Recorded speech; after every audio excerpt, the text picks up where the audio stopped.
So the thing here is that you were never in the background. And I'll tell you from my thought, okay? And I remember going down to Mobile, Alabama. They sent me from Quinnipiac up in New Haven. Mobile, Alabama, and said the true art form was jazz, because Mobile, Alabama was some jazz going on down there. And so on. But the fact of the matter is that the drums from the native, from Africa, from wherever, the drums is the foundation of the band.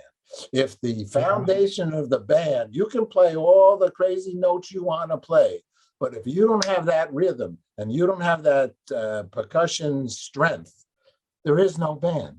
The thing falls apart. And if it doesn't have a sensitivity of what the guys and girls are playing in front of you, it doesn't happen either. You know, it's like the bass also. The bass is another one. It's the bass and the drums.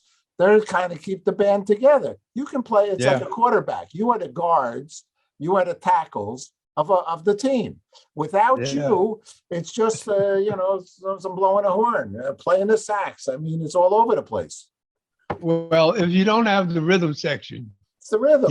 That's what I mean. You need the rhythm section. And the drum, we have to remember that the drum really goes back to the heartbeat. And that's sort of the fundamental sound, within us, that we were born with that sound in us, that boom, that bass drum. It's there, and it's very, very important, and that's the one that appealed to me. I remember seeing Max Roach at a recording session of my father's when I was 4 years old. And I remember Max on that particular recording session, he was not only playing the drums, but he's playing timpanis also. And I remember looking at Max sitting there with all these drums around him. And I remember feeling like it was his record date, not my father's, because he looked so in command of everything, and it's just been, like I said, man, Paul, it's been a magic carpet ride for me to be able to play the music, to be able to understand my father, to understand his music is a real gift. It's a real gift. It's one thing to enjoy the music, but it's another thing to understand the music and understand my father's his approach to rhythm, his approach to harmony, his approach to melody, all those things that I could, me and also my dearly departed sister, we were both gifted by God with the ability to actually understand what my father was doing. Because a lot of people did not get it, in the beginning. They didn't get it, but they get it now. And, I was just talking with someone not even an hour ago, and they were saying, I have an aunt who's 103 years old now, right? And she grew up with my father and my mother and the brothers and sisters. And she remembers Thelonious saying when they were like late teens, early 20s, one day it was a hot summer day and they were all in the house. And Thelonious kind of said, he said, I'm going to be more famous when I'm dead. Now, this is before he was famous. He was, it's not like he was famous already. He just kind of knew something. And here we are today. And he is second only to Duke Ellington as the most recorded composer in the history of jazz. And his tune Round Midnight is the most recorded tune in the history of jazz and one of the most recorded tunes in the history of Western music, and this is the guy where they said he played the wrong notes and he played the wrong chords and his piano playing didn't make any sense and his compositions were too juvenile and all this negativity. And he withstood that whirlwind of criticism. And at the same time, he was a good father. He came home. And that's, to me, I don't even know how he did it, man, because I know he was hanging out all night but I never felt like he was hanging out all night. He You loved you. know, It's he love. It's all about love. He loved he you really and cared did. about You you. know, He respected his family, and he knows that to do that is not talk, it's action. He was yeah. And actionable. so, as a result of that, that's why I can make the music that I make today. It's because of him, You and I'll got never forget seven. that. You got seven songs. Did you Yeah. write these? Did you write these seven or I what? wrote the first tune is called Sierra. That's my composition. That's a tune that I wrote for my daughter. And I have to tell you, it swings like hell, you know. But also, I think the second tune on the album is called Brother Thelonious. Now, Brother Thelonious is written by a young lady who, not last month, but I think the month before, was actually on the cover of Jazz Times magazine. Her name is Helen Sung. And Helen is a graduate of the first year of the Thelonious Monk Institute of Jazz under the tutelage of Ron Carter, Wayne Short, and Herbie Hancock. And she is a monster pianist. And I mean, she is really a monster pianist. And when she joined the Monk Institute, I remember all the guys kind of looking at her cross-eyed because she was from Houston, Texas. She was Asian, and she was a woman. And let me tell you something. This woman swings, she swings like a hangman. It's unbelievable. There's another tune called Ernie Washington, which is a fantastic ballad by a young man by the name of Josh Evans. Josh Evans plays the trumpet.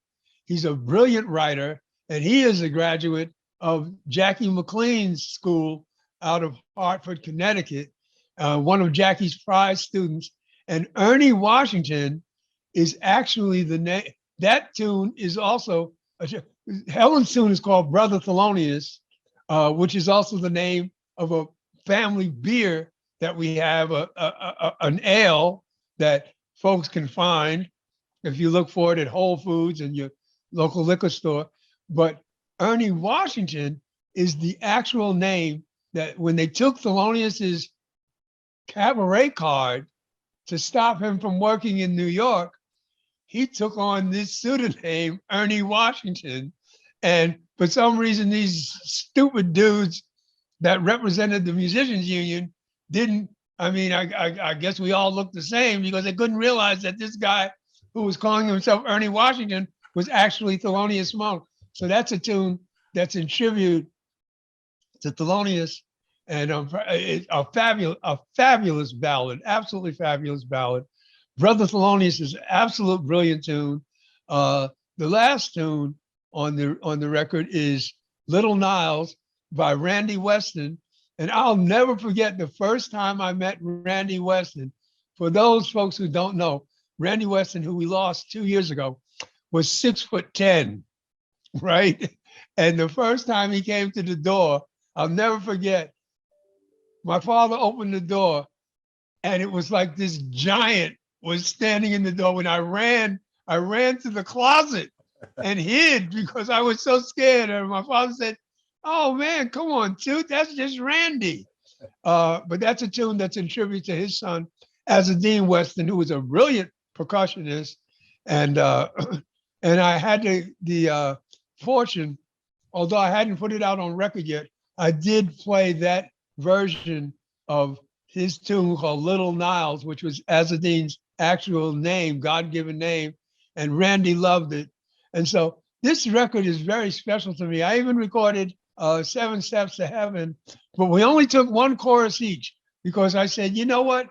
This is the kind of tune, I just love this tune, but you can't mess with this tune too much. So I don't believe in taking classic tunes and then everybody wants to do 27 choruses, trying to outplay the original recording. So I said, we're not going to try to outplay the original recording. We're just going to drop this down because we all love the tune. And it's a brilliant little, I think it's only about 2 minutes and 45 seconds long, the recording of Seven Steps to Heaven. But this record is a lot of fun. It is a lot of fun. I hear that. I think if you dig if you dig really swinging jazz, I love you're gonna swing. dig this record. I can't wait. I haven't heard it because Sandra, we talked today and we were able to get to talk to you. We're going to run out of time here on the recording, but we could do it again. But we're going to definitely meet again. Let me last question right now. At this Sure. moment, I love you. Thank you so much. This is such a joy for me to get to spend some time with you, TS. It really, really, truly, truly, truly is. What's peace Pleasure, for you, man. brother? What's peace? What is peace for you? Peace for me is the final realization that we are all sitting on a tiny blue ball sitting in the middle of nowhere. I believe that there's life in the universe, but ain't nobody close by. We ain't got no close neighbors. And once we realize that we are on this tiny ball and there's nowhere to go, we will achieve peace, and we will end the war amongst ourselves. We need to take lessons from all the animal life. There is no animal that wages war on itself, but the human beings. And so I just think it's about peace for me is self-awareness, because when people become self-aware, then they don't have time for war. They don't have time for conflict. You know, you're my brother. And every single word I hold up the card from the moon. This is the photo of the NASA. This is the blue marble. And I keep telling, Yeah. I've been saying, we're flying away in outer space. Freaking calm down. I mean, it's, you kidding me? I mean, come on, we're lucky, lucky, lucky. So we're so lucky. It's such a confluence of events that made our world possible. It's by luck. Planet Earth, if you look at just our universe, you can see how did we not just get sucked into Jupiter You got it. 4 billion years ago? How did we survive, whatever crashed into the earth and created the moon didn't destroy the earth? We're lucky. It was a big drum beat. They called it the Big Bang. It was a drummer that started this place. There you go. I gotta run. You're a great Paul, guy. you take good care. Stay on. Absolutely. Stay on 2 seconds. All right, hold on. You got a hat on now. You didn't have a hat before. So let's see here. I'm sorry, we ran out of time. Yeah. And just cut off. I had the 40-minute kind of thing come. Somehow I like that 40-minute deal because it kind of gets everybody to get their stuff together. So I really just called back because I think we got the tag when you talked about the piece in the end and the blue marble closure. And so I think I don't know if I'll use it or whatever, but let me just give a good thank you here for you. Okay? Is that all right? Sure. Okay. So let's do it this way. Okay. All right. TS, I've enjoyed the history of jazz, actually. And you're just such a great guy. I want to thank you, and I look forward to great success with this latest outreach with music. I'm sure you're a happy guy for doing this. It sounded to me like you haven't done it in a long time. So something inspired you to come back out into the marketplace? No, the fact that I hadn't done it in a long time, the fact that I hadn't put anything out in years and years. And, sometimes you just want to see where you stand.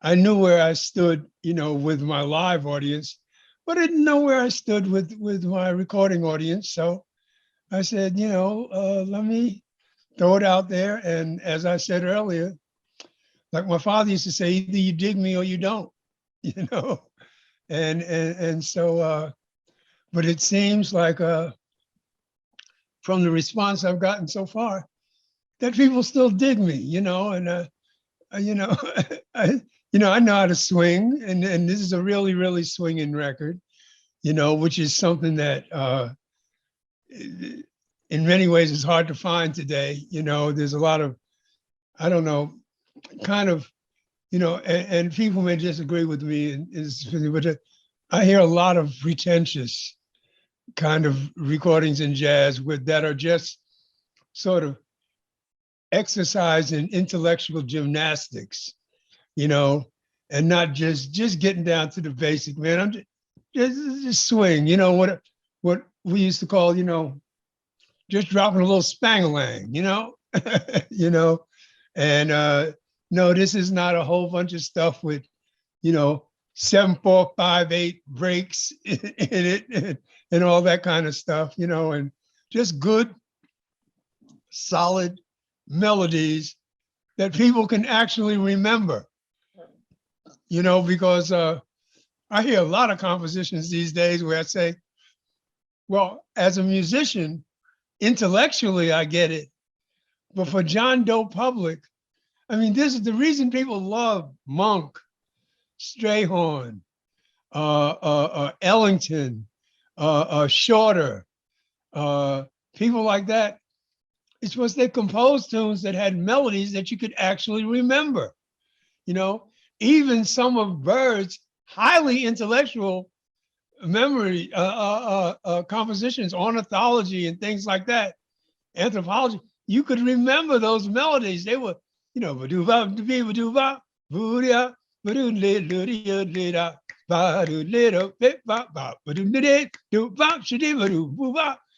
remember it.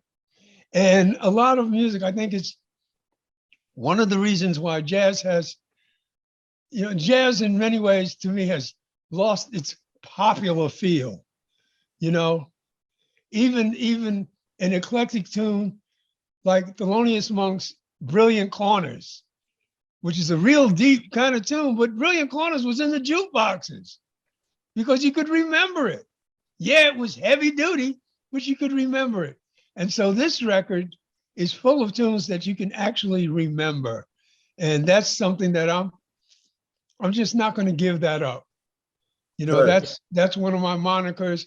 That was one of my father's monikers. And that's the moniker of all the great jazz records that we love, whether you're talking about Dat There by Bobby Timmons, or Jive Samba by a Cannonball Adderley, or So What, by a Miles Davis, or Seven Steps to Heaven. They were all melodies that you could actually remember, and you could hum them in your head the same way you can hum Stevie Wonder and Michael Jackson in your head. And that's what I'm about. And like I always say, either you dig me or you don't. There you go. I dig you. All right, TS. You're good, man. Okay. Thanks so much. Take good care, Paul.